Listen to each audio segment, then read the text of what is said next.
മുകുന്ദേട്ടനെ പറ്റി ഇവിടെ ആരോടും പറയേണ്ടതില്ല. ഞാൻ ജനിക്കുന്നതിന് മുമ്പേ നിങ്ങളിൽ പലരും ഇതിൽ എന്നേക്കാൾ അത്രയ്ക്ക് പ്രായമുള്ള ആളുകൾ വായിച്ച് വളർന്ന ഒരു എഴുത്തുകാരനാണ്. പ്രത്യേക മുഖവുരകൾ ആവശ്യമില്ല. പക്ഷെ ഞാൻ ഇങ്ങനെ ഒരു ഇൻ്റർവ്യൂ, ഇങ്ങനത്തെ ഒരു സന്ദർഭം വന്നപ്പോൾ ആരാണ് എം മുകുന്ദൻ എന്ന് വെറുതെ എന്നോട് തന്നെ ചോദിച്ചപ്പോൾ എനിക്ക് കിട്ടിയ ഒരു ചെറിയ ഒരു തുടക്കമുണ്ട്. അത് ഞാനിങ്ങനെ കുറിച്ച് വച്ചിരുന്നു. പല ജന്മങ്ങളിൽ ജീവിക്കുന്ന എഴുത്തുകാരനാണ് എം മുകുന്ദൻ. മീൻകറി കൂട്ടി ചോറ് തിന്ന് മനോരാജ്യങ്ങളിൽ മുഴുകി മയ്യഴിയിലെ ഇടവഴിയിലൂടെ നടക്കുന്ന ഒരു മുകുന്ദനുണ്ട്. ഡൽഹിയിലെ ഫ്രഞ്ച് എംബസിയിൽ കോട്ടും സൂട്ടും ഇട്ടിരിക്കുന്ന മറ്റൊരു മുകുന്ദനുണ്ട്. പാരീസിലെ സീൻ നദീതീരത്തുകൂടെ ഫ്രഞ്ച് സംസാരിച്ചുകൊണ്ട് നടക്കുന്ന ഒരു മുകുന്ദനുമുണ്ട്. ഡൽഹിയിലെ ശവകുടീരങ്ങൾക്കിടയിലൂടെ മറ്റേതോ കാലത്തെ സ്വപ്നം കണ്ടുകൊണ്ട് നടക്കുന്ന ഒരു മുകുന്ദനുണ്ട്. മുണ്ടും ഷർട്ടും ധരിച്ച് കുസൃതി ചിരിയുമായി നമുക്കിടയിലൂടെ നടക്കുന്ന ഒരു മുകുന്ദനുമുണ്ട്. നിഷ്കളങ്കമായി ഓരോന്ന് പറഞ്ഞ് ഒരു കാര്യവുമില്ലാതെ കുഴിയിൽ ചാടുന്ന മറ്റൊരു മുകുന്ദനുമുണ്ട്. ഇതെല്ലാം ഒരു മുകുന്ദനിലുണ്ട്. അങ്ങനെയുള്ള ഒരു മുകുന്ദനാണ് നമ്മുടെ മുന്നിലിരിക്കുന്നത്. ആ മുകുന്ദനോടാണ് ഞാൻ സംസാരിക്കുന്നത്. മുകുന്ദേട്ടനോട് എൻ്റെ ചോദ്യം, ഞാൻ കോഴിക്കോട്ട് താമസിക്കുന്ന ഒരാളാണ്. എനിക്ക് പോലും മയ്യഴി എന്ന് പറഞ്ഞാൽ ഒരു അത്ഭുത ദേശമാണ്. കുട്ടിക്കാലത്തെ മയ്യഴി ഒന്ന് ഓർക്കുമോ? കുട്ടിക്കാലത്ത് അവിടുത്തെ ലൈറ്റ്, അവിടുത്തെ ആളുകൾ എങ്ങനെയായിരുന്നു അന്നത്തെ മയ്യഴി? കുട്ടിക്കാലത്തെ മയ്യഴിയുടെ കുറേ ചിത്രങ്ങൾ മയ്യഴിപ്പുഴ തീരങ്ങളിലുണ്ട്. അതിൽ പിന്നെ ഒരു പ്രധാനമായിട്ടുള്ള കാര്യം വെളിച്ചമുണ്ടായിരുന്നില്ല. കാരണം വൈദ്യുതി ഇല്ല അക്കാലത്ത്, എൻ്റെ കുട്ടിക്കാലത്ത് കേട്ടോ. ഒരു പിന്നെ വീടുകളിലൊക്കെ ചെറിയൊരു പിന്നെ എണ്ണവിളക്ക്, മുട്ടവിളക്ക് എന്ന് പറയും നിങ്ങൾ, അതാണ്. പിന്നെ റോഡുകളിലൊന്നും ഇരുട്ട് തന്നെയാണ്. ചില വീടുകളിൽ മാത്രം ഗ്യാസ് ലൈറ്റുകളൊന്നും, വീടുകളുടെ മുമ്പിൽ നമ്മൾ റോഡിൽ മണ്ണെണ്ണ വിളക്ക് കാണാം. അങ്ങനെ ആ കാലഘട്ടത്തിൻ്റെ ഒരു എൻ്റെ ഓർമ്മയിലുള്ളത് നിറയെ ഇരുട്ടാണ്. ആ ഇരുട്ടിൽ ഇടയ്ക്കിടയ്ക്ക് ഇങ്ങനെ അവിടെ ഇവിടെയൊക്കെ ആയിട്ട് ഇത്തിരി വെളിച്ചം കാണാം. വെളിച്ചം എവിടെ നിന്നോ വന്ന് വീഴുന്ന വെളിച്ചം, അതാണ് ഇരുട്ടും വെളിച്ചവും നിറഞ്ഞ ഒരു മയ്യഴി. അതിൻ്റെ ഇടയിൽ ഫ്രഞ്ചുകാരുണ്ടാവും അല്ലേ? അത് ഉണ്ട്. ഫ്രഞ്ചുകാരുടെ പിന്നെ ആ കാലത്ത് എല്ലാവരും, പലർക്കും അറിയാത്ത പോലെ ഞങ്ങളെല്ലാവരും ഫ്രഞ്ചുകാരായിരുന്നു. മയ്യഴി എന്നുള്ളത് ഫ്രാൻസിൻ്റെ ഭാഗമായിരുന്നു. ഫ്രാൻസായിരുന്നു. അപ്പോൾ ഒരു ചെറിയൊരു പുഴയാണ്. പുഴയുടെ അപ്പുറത്ത് ഇന്ത്യയാണ്, ഇപ്പുറത്ത് ഫ്രാൻസാണ്. ഇപ്പുറത്തായിരുന്നു ഞാൻ, ഇങ്ങനെ ഫ്രഞ്ചുകാർ. അപ്പോൾ 56 വരെ ഞങ്ങളൊക്കെ ഫ്രഞ്ചുകാരായിരുന്നു. പിന്നെ അന്ന് ധാരാളമില്ലെങ്കിൽ കുറച്ച് ഫ്രഞ്ചുകാർ അവിടെ ഉണ്ടായിരുന്നു. പിന്നെ കുറേയധികം നമ്മൾ പറയുന്ന ഈ ഇടകലർന്നിട്ടുള്ള ആളുകളുണ്ടല്ലോ, നമ്മുടെ ശങ്കരവർഗക്കാർ, അവർ കുറേ പേരുണ്ടായിരുന്നു. അവരിൽ അവസാനത്തെ ആൾ ഈയിടെ പോയി. ഒരു പാവപ്പെട്ട ഒരു സ്ത്രീയായിരുന്നു.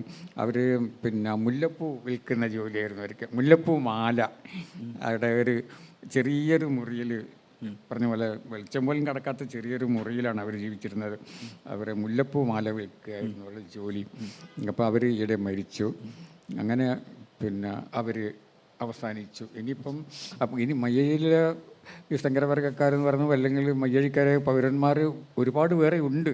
അവർ എവിടെയാണെന്ന് നമുക്കറിയില്ല. അവർ ലോകത്തിൻ്റെ പല ഭാഗത്തുമുണ്ട് കേട്ടോ. അത് ഒരു കാര്യം മുകുന്ദേട്ടൻ പറഞ്ഞു, ഇപ്പോൾ ആളുകളുണ്ട്, ഈ വെളിച്ചത്തിൻ്റെ പ്രശ്നമുണ്ട്. ഈ ഫ്രാൻസിൻ്റെ ഭാഗമായിട്ടുള്ളൊരു സ്ഥലത്ത് ഇപ്പം ജീവിതത്തിൻ്റെ ഏതൊക്കെ മേഖലകളിലാണ് ഫ്രാൻസിൻ്റെ ഇപ്പോൾ രുചിയിലുണ്ടോ? അത് നമ്മൾ മലയാളികളായിട്ടാണല്ലോ ജീവിക്കുന്നത്. നിങ്ങളുടെ കുശിനിയിൽ അല്ലെങ്കിൽ നിങ്ങളുടെ ജീവിതത്തിൻ്റെ ഏതൊക്കെ ഭാഗങ്ങളിലാണ് ഫ്രാൻസ് ഇടപെടല്ല വന്ന് തൊട്ടിരുന്നത്? അല്ല, ഫ്രാൻസിൻ്റെ സ്വാധീനമുണ്ടായിരുന്നു. നമ്മുടെ പിന്നെ സാധാരണഗതിയിൽ നമ്മൾ പണ്ടൊക്കെ, എന്നാൽ സോഷ്യൽ മീഡിയ ഒന്നും ഇല്ലല്ലോ, നമുക്ക് കഥകൾ പറഞ്ഞു തരുന്നത് മുത്തശ്ശിമാരല്ലേ. മുത്തശ്ശിമാരാണ് പിന്നെ കുട്ടികളെ മടിയിലിരുത്തി നമ്മുടെ രാമൻ്റെയും സീതയുടെയും കഥ പറയും, രാവണൻ്റെ കഥയൊക്കെ പറഞ്ഞു കൊടുക്കും.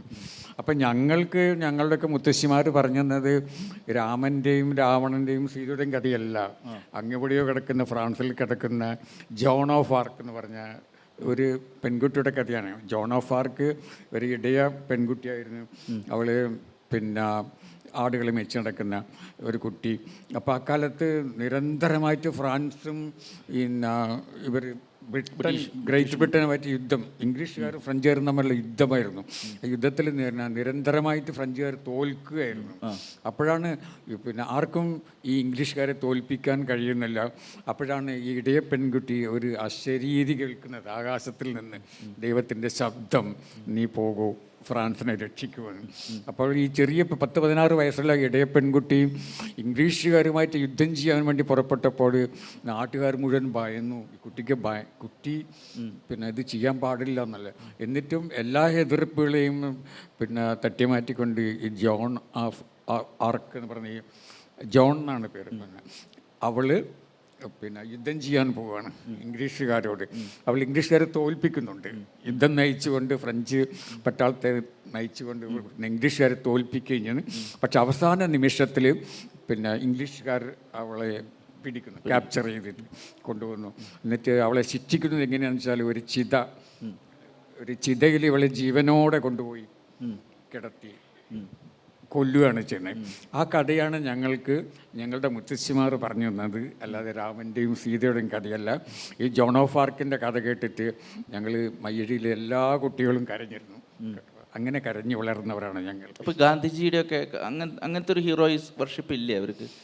അല്ല, ഗാന്ധിജിയുടെ അത് പിന്നെ വന്നിട്ടുള്ളതാണ്. അത് പിന്നെ നമ്മുടെ നാട്ടിൽ, ഇന്ത്യയിൽ മുഴുവനും ഈ സ്വാതന്ത്ര്യ സമരം പിന്നെ ആളിക്കത്താൻ തുടങ്ങിയപ്പോൾ അതിൻ്റെ അലകളെന്ന മട്ടിൽ നമ്മുടെ ഈ മയ്യഴിയിലും സ്വാതന്ത്ര്യ സമരത്തിന് വേണ്ടിയുള്ള ഒരു ശബ്ദം ആളുകൾ ഉയർത്താൻ തുടങ്ങി. പിന്നെ ഗാന്ധിജി അവിടെ വന്നു, മയ്യഴിയിൽ വന്നു. അതിൻ്റെയൊക്കെ ഫലമായിട്ട് പിന്നെ അവിടെയുള്ള ജനങ്ങളെ അത് ഉണർത്തി. പിന്നെ ഫ്രഞ്ചുകാർക്കെതിരായിട്ട് ഒരു ഫ്രഞ്ച് വികാരം ഉണ്ടാക്കുവാൻ അത് സാധിച്ചു. പക്ഷേ ഭൂരിഭാഗം ആളുകളും പിന്നെ ഈ മയ്യഴിപ്പുഴ തീരങ്ങളിലെ കുറമ്പിയമ്മ പറയുന്നത് പോലെ ഭൂരിഭാഗം മയ്യഴിക്കാർക്ക് മനസ്സിലായിട്ടില്ല എന്തിനാണ് ഈ ഫ്രഞ്ചുകാരോട് പോകാൻ പറയുന്നതെന്ന്. ഈ നല്ല മനുഷ്യരോട്, ഈ വെളുത്ത മനുഷ്യരാണല്ലോ നല്ല മനുഷ്യർ എന്നുള്ളൊരു ധാരണയാണ്. പിന്നെ അപ്പോൾ എന്തിനാണ് ഇവരോട് പോകാൻ പറയുന്നതാണ്. ഇവർ ആർക്കും ഒരു ദ്രോഹവും ചെയ്തിട്ടില്ല. ക്രിസ്മസിന് കേക്ക് ഉണ്ടാക്കി കൊണ്ടുവന്ന് തരും. അപ്പം ഞങ്ങളെ വീട്ടിലൊക്കെ എൻ്റെ ഒരു മൂത്ത ചേച്ചി ഉണ്ടായിരുന്നു, അവരുടെ കൂടെ പഠിച്ചിരുന്നത് ഒരു ഫ്രഞ്ചുകാരി പെൺകുട്ടിയായിരുന്നു. അവർ ഞങ്ങളുടെ വീട്ടിൽ വന്നിട്ട് ഫ്രഞ്ച് പറഞ്ഞേക്കാം, ഇവർ തമ്മിൽ അവർ കേക്കെല്ലാം കൊണ്ടുവരുമായിരുന്നു. പഴയ കാലത്ത്, ഞാനന്ന് വളരെ ചെറിയ കുട്ടിയാണ്. അപ്പം അങ്ങനെയുള്ള ഞങ്ങൾക്ക് കേക്ക് തരുന്ന ഫ്രഞ്ചുകാരോട് എന്തിനാണ് പോകാൻ പറയുന്നത് അവർക്ക് മനസ്സിലായിട്ടില്ല. അതുകൊണ്ട് തന്നെയാണ് മയ്യഴി സ്വതന്ത്രം അങ്ങനെ വീണ്ടും സമയമെടുത്തത്. ഇന്ത്യയുടെ പിന്നെ ഒരു 9 വർഷം കഴിഞ്ഞ് ജനങ്ങളെ ഉണർത്താൻ. അത് മാത്രമല്ല, ഈ ബ്രിട്ടീഷ്, കമ്പയറിംഗ് ടു ബ്രിട്ടീഷ്, ഈ ഫ്രഞ്ചുകാർ അവിടുത്തെ ജനങ്ങളോട് കൂടുതൽ നന്നായിട്ടാണോ പെരുമാറിയിരുന്നത്? തീർച്ചയായിട്ടും. അവരൊക്കെ പിന്നെ ആരെയും അവർ ദ്രോഹിച്ചിട്ടില്ല. ഒന്നാമതായിട്ട് ഫ്രഞ്ചുകാർക്ക് മയ്യഴിയിൽ വലിയ താല്പര്യമൊന്നും ഉണ്ടായിരുന്നില്ല. മറ്റു വിധത്തിൽ ബ്രിട്ടീഷുകാരെ പോലെ താല്പര്യം ഉണ്ടായിരുന്നില്ല ചൂഷണം ചെയ്യാനൊന്നും.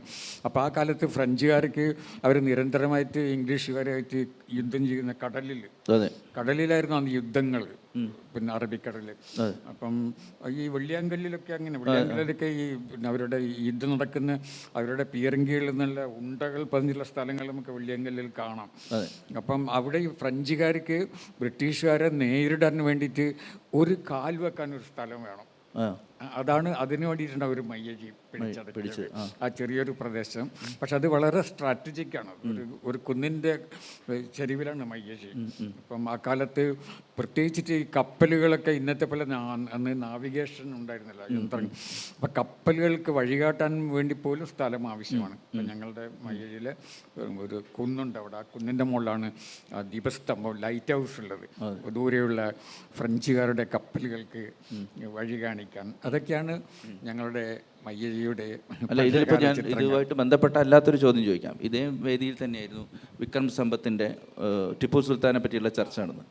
അപ്പോൾ അതിൽ അദ്ദേഹം പറഞ്ഞൊരു കാര്യം, മൂന്തേട്ടന് ഫ്രാൻസുമായിട്ട് നല്ല ബന്ധമുള്ളതുകൊണ്ടാണ് ചോദിക്കുന്നത് സാന്ദർഭികമായിട്ട്. അദ്ദേഹം പറഞ്ഞത് അന്ന് പിന്നെ ടിപ്പു ഒരുപാട് ശ്രമം നടത്തി ഫ്രഞ്ചുകാരുമായിട്ടുള്ള, പക്ഷെ നടന്നില്ല. അത് നടന്നിട്ടില്ലാത്തതുകൊണ്ടാണ് ബ്രിട്ടീഷുകാർ നമ്മളെ ഭരിച്ചത്. അഥവാ ഇൻ കേസ് ഫ്രഞ്ചുകാരാണ് ഭരിച്ചിരുന്നെങ്കിൽ ഇതിലും കഷ്ടമായിരുന്നു എന്നാണ് എഴുതിയിരിക്കുന്നത്. അത് മൂന്തേട്ടൻ ഇവരെ ഫ്രഞ്ചുകാരെ അറിയുന്നതുകൊണ്ട് പറയുകയാണ്, അത് ശരിയാണോ? അല്ല, അതെനിക്ക് തോന്നുന്നില്ല അതെങ്ങനെ അത് ശരിയാണെന്ന്. ഒരു സങ്കല്പം നമുക്ക് പറഞ്ഞ് ബോധ്യപ്പെടുത്താൻ കഴിയാത്ത ഒരു കാര്യമാണ് അത്. എനിക്ക് തോന്നുന്നില്ല അതെങ്ങനെ ഇങ്ങനെയാണെന്നുള്ളത്. ഫ്രാൻസ് വന്ന് കീഴടക്കിയാൽ ഇതിലും അങ്ങനെ നമുക്ക് പറയാൻ പറ്റില്ല. പറയാൻ പറ്റില്ല, അങ്ങനെ പറയാൻ പറ്റില്ല. ഇപ്പോൾ ടിപ്പു സുൽത്താനെ സംബന്ധിച്ചോളം ഞങ്ങളവിടെ ടിപ്പു സുൽത്താൻ അപ്രസക്തമാണ് കേട്ടോ. നിങ്ങൾ കേരളത്തിൽ ചർച്ച ചെയ്യുമായിരിക്കും. പക്ഷേ മയ്യഴിയുടെ ചരിത്രത്തിൽ ടിപ്പു സുൽത്താൻ ഇല്ല, അങ്ങനെ ഒരാളില്ല കേട്ടോ. മയ്യഴിയുടെ ചരിത്രം ഇല്ല അങ്ങനെ ഒരാൾ കേട്ടോ. പിന്നെ ഞാൻ സാന്ദർഭികമായിട്ട് ചോദിച്ചു, നിങ്ങളുടെ കുശിനിയിൽ, അതായത് നിങ്ങളുടെ രുചിയിൽ ഫ്രാൻസിന്റെ സ്വാധീനം ധാരാളം ഉണ്ടായിരുന്നു? രുചി, ഭക്ഷണം. അതെ, മൂന്തേട്ടൻ ഈ മീൻകറിയൊക്കെ കൂട്ടിയിട്ട് കഴിക്കാൻ ഇഷ്ടമുള്ള ആളാണ്ട് ചോദിച്ചാണ്. രുചിയിൽ ഫ്രാൻസിന്റെ കലർപ്പുണ്ടായിരുന്നു? അല്ല, ഫ്രഞ്ചുകാരുടെ പിന്നെ വാസ്തവത്തിൽ നമ്മുടെ മയ്യഴി ഭക്ഷണം ഫ്രഞ്ചുകാരെ സ്വാധീനിക്കുകയാണ് ചെയ്തത് കേട്ടോ. മയ്യഴി ഭക്ഷണം തിരിച്ച് അങ്ങോട്ടാണ്. ശരി. കാരണം ഫ്രഞ്ചുകാരുടെ ഭക്ഷണം പിന്നെ നമ്മൾ സാധാരണക്കാർക്ക് ഉണ്ടാക്കാൻ കഴിയില്ല, അതിൻ്റെ ചേരുവകൾ നമ്മൾക്ക് കിട്ടില്ല. ഫ്രഞ്ച് ലോകത്തിലെ ഏറ്റവും നല്ല പിന്നെ ഭക്ഷണം ഉണ്ടാക്കുന്ന ആളുകളാണ്, പക്ഷെ അതിനുള്ള ചേരുവകൾ മയ്യഴിയിൽ കിട്ടില്ല. പിന്നെ നമുക്ക് ആകെയുള്ളത് ഫ്രഞ്ചുകാരുടെ അവിടെ ഉണ്ടായിരുന്നത് വീഞ്ഞ് കടകളൊക്കെ ഉണ്ടായിരുന്നു പണ്ട്. വീഞ്ഞ്, ഫ്രഞ്ച് വൈനിൻ്റെ കടകളുണ്ടായിരുന്നു. പിന്നെ കേക്കായിരുന്നു പ്രധാനം.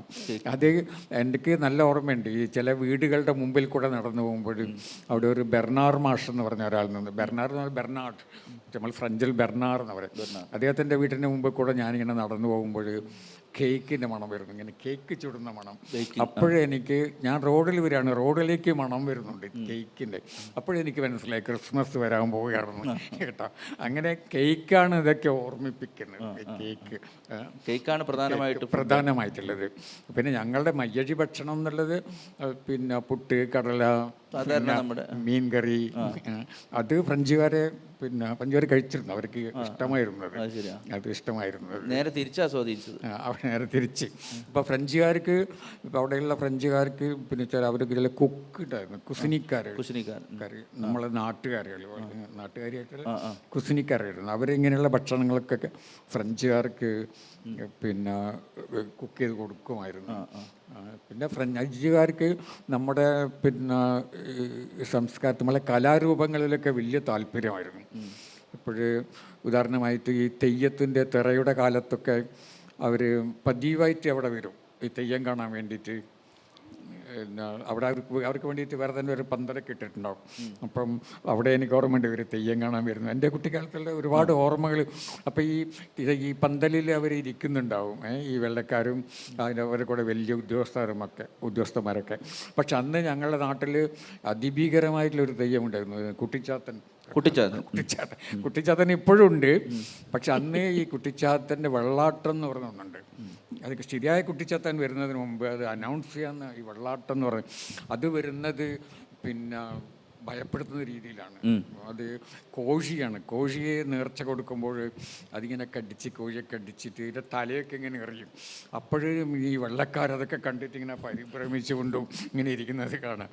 ഈ ഒരു കോഴിയൊന്നുമല്ല, എത്രയോ കോഴികളെ നേർച്ചയായി കൊടുക്കുകയും അതൊക്കെ കടിച്ച് മുറിച്ച് ഇങ്ങനെ മുകളിലേക്ക് എറിയും, നിലത്തൊക്കെ ചോരയും അതൊക്കെ കണ്ട് വെള്ളക്കാർ നടുങ്ങിയിരിക്കുന്നുണ്ടാകും. അപ്പോൾ അവർ വിചാരിക്കുന്നുണ്ടാകും മയ്യഴിക്കാർ പാവങ്ങളാണ്, പക്ഷേ മയ്യഴിയിലെ ദൈവങ്ങൾ പാവങ്ങളല്ല എന്ന് അവർ ഇത് കണ്ടിട്ട് മനസ്സിലാക്കിയിരിക്കും. അപ്പോൾ അവിടെയൊക്കെ ഇവർ വലിയ താല്പര്യത്തോടെ വന്നിരിക്കുകയും ഇതെല്ലാം കാണുകയും അവർക്കൊരു പ്രത്യേക ഏരിയ വെച്ചു കൊടുക്കും. അതൊരു സത്യം പറഞ്ഞാൽ മയ്യഴി ഒരു വേറൊരു ലോകമായിരുന്നു.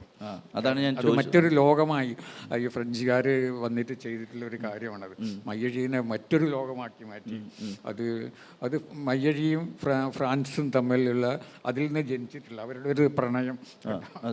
അവരുടെ ഫ്രഞ്ചുകാരും പിന്നെ മയ്യഴിക്കാരും കൂടി, അല്ലെങ്കിൽ ഫ്രഞ്ചുകാരും ഇന്ത്യക്കാരും കൂടി പ്രണയിച്ചുണ്ടായിട്ടുള്ള ഒരു കുഞ്ഞാണ് മയ്യഴി.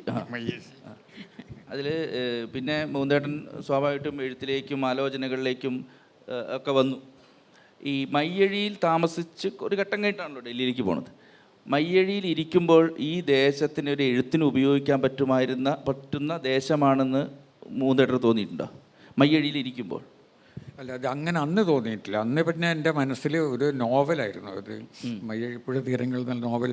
അതിന് ആ പേര് പോലും ഒന്നും ഉണ്ടായിരുന്നില്ല, ഒരു നോവലുണ്ടായിരുന്നു.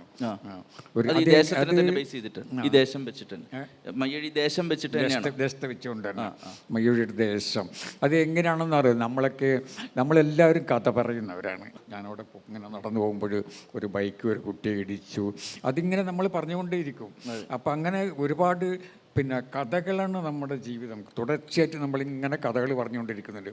പക്ഷേ എഴുത്തുകാർ ചെയ്യുന്നത് ഈ മറ്റുള്ളവർ പറയുന്നത് എഴുത്തുകാർ എഴുതുന്നു. അതാണ് വ്യത്യാസം. കഥകൾ കൊണ്ടാണ് നമ്മുടെ ജീവിതം നിർമ്മിച്ചിട്ടുള്ളത്. പക്ഷേ എഴുത്തുകാർ എഴുതുന്നു. പക്ഷെ ആ ദേശത്തിനെ പറ്റിയിട്ട് ഒരു കഥ എഴുതണമെന്നുണ്ടായിരുന്നു. തീർച്ചയായിട്ടും. അത് പക്ഷേ ഞാൻ എന്നോട് മുതട്ട് പറഞ്ഞ എനിക്ക് ഓർമ്മയുണ്ട്. ഇത് ആദ്യ ഡ്രാഫ്റ്റ് NV കൃഷ്ണമാർ അംഗീകരിച്ചിട്ടില്ല. പിന്നെ അത് ഉപേക്ഷിച്ച് പുതിയ ഡ്രാഫ്റ്റ് ഡൽഹിയിൽ നിന്ന് എഴുതിയെന്ന് പറഞ്ഞു. ഇപ്പം മയ്യഴിയിൽ ഇരുന്നിട്ടാണ് ഇത് എഴുതിയതെങ്കിൽ മാറ്റം ഉണ്ടാവുന്നത്. ഡൽഹിയിലൊരു അകലം, ഒരു ഗൃഹാതുരത, ആ നാട് വിട്ടതിൻ്റെ വേദന, അതെല്ലാം ആ നോവലിന് ഉപകാരമായിട്ടുണ്ടോ? അല്ലാതെ ഡൽഹിയിൽ ഇരുന്നിട്ട് മയ്യഴിയെക്കുറിച്ച് എഴുതുന്നത് അത് ഒരു വിധത്തിൽ അത് ഗുണം ചെയ്തു. അത് നമ്മളിപ്പം ഒരു സമൂഹത്തിൻ്റെ നടുവിലിരുന്നു കൊണ്ട് ആ സമൂഹത്തെപ്പറ്റി എഴുതുന്നത് കുറച്ച് ബുദ്ധിമുട്ടുള്ള കാര്യമാണ്. പക്ഷെ നമ്മൾ ദൂരെ നിന്നാകുമ്പോൾ ഒരു ദൂരക്കാഴ്ചയുണ്ടല്ലോ. അതിപ്പോൾ ഞാൻ ഡൽഹിയിലിരുന്ന് മയ്യഴി നോക്കുമ്പോൾ, ദൂരെ നോക്കുമ്പം അതങ്ങ് ദൂരെ എവിടെയോ ഒരു വെളിച്ചം പോലെ, നീട്ടിലൊരു വെളിച്ചം പോലെ ഒരു ദൂരക്കാഴ്ചയാണ്. അപ്പോൾ അങ്ങനെയാണ് ഞാൻ മയ്യഴിയെ കണ്ടത്. പിന്നെ എനിക്കുള്ള അതിൻ്റെ ബുദ്ധിമുട്ടുകൾ എന്ന് പറയുന്നത് ഒരുപാട് കഥാപാത്രങ്ങൾ, വലിയൊരു കഥ, അതിൽ ചരിത്രമുണ്ട്, രാഷ്ട്രീയമുണ്ട്, അതിൽ നമ്മൾ മിത്തുകളുണ്ട്, അങ്ങനെ പുരാവൃത്തങ്ങൾ, ഇതെല്ലാം കൂടിയിട്ടുള്ള ഒരു ലോകമാണ്. അപ്പം എനിക്ക് വാസ്തവത്തിൽ അത് എഴുതുമ്പോഴെനിക്ക് അതിനെക്കുറിച്ച് ആശങ്കകളൊന്നും ഉണ്ടായിട്ടില്ല. ഞാൻ അതിനെക്കുറിച്ച് ചിന്തിച്ചിട്ടില്ല. പിന്നീടാണ് ഞാൻ ആലോചിച്ചത്, എങ്ങനെ ഞാനിത് ഇത്രയും വലിയൊരു നോവൽ എൻ്റെ ആ ചെറുപ്രായത്തിൽ 24-23 വയസ്സൊക്കെ ഉള്ളപ്പോഴും എങ്ങനെയാണ് ഇങ്ങനെയൊരു നോവൽ എഴുതാൻ തുനിഞ്ഞെന്നുള്ളത് അസാമാന്യമായിട്ടുള്ള ധൈര്യമാണെന്ന് പിന്നീട് തോന്നിയിട്ടുണ്ട്. അല്ല, ഈ ആദ്യത്തെ ഡ്രാഫ്റ്റ് കൃഷ്ണമാരൻ ഇങ്ങനെയല്ല എഴുതേണ്ടതെന്ന് പറഞ്ഞ ഡ്രാഫ്റ്റിലുള്ള അത് മൊത്തം മാറ്റിയിരുന്നോ? അതിൻ്റെ സ്കെൽട്ടൺ അതായിരുന്നോ? അല്ല, അത് ഞാൻ എഴുതിയിട്ട് NV കൃഷ്ണവാര്യർക്ക് കൊടുത്താണ്. അന്ന് അദ്ദേഹമായിരുന്നു മാതൃഭൂമിയുടെ ആഴ്ചപ്പതിപ്പിൻ്റെ പത്രാധിപർ. അദ്ദേഹം അത് വായിച്ചിട്ട് അതിനെപ്പറ്റി വളരെ എന്നോട് പ്രശംസിച്ച് പറഞ്ഞു. പക്ഷെ അതിന് ഒരുപാട് പോരായ്മകളുണ്ട്. അത് ആഖ്യാനത്തിലുള്ള പോരായ്മകൾ, അത് പരിചയക്കുറവ് കൊണ്ട് സംഭവിക്കുന്നതാണ്. എൻ്റെ ക്യാരക്ടേഴ്സൊക്കെ തന്നെയായിരുന്നു.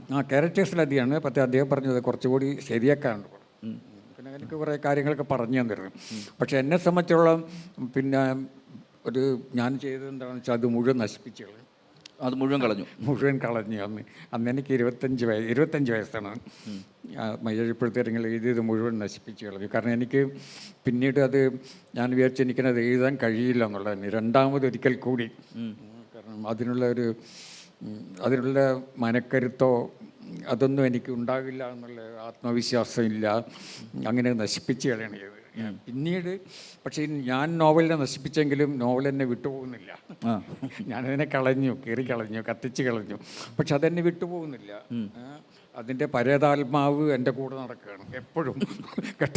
നശിപ്പിച്ച് കഴിഞ്ഞാൽ കത്തിച്ച് കളഞ്ഞ നോവലിൻ്റെ പരേതാത്മാവ് എന്നെ വിടാതെ പിടികൂടുകയും. എത്ര വർഷം കഴിഞ്ഞിട്ടായിരുന്നു അത്?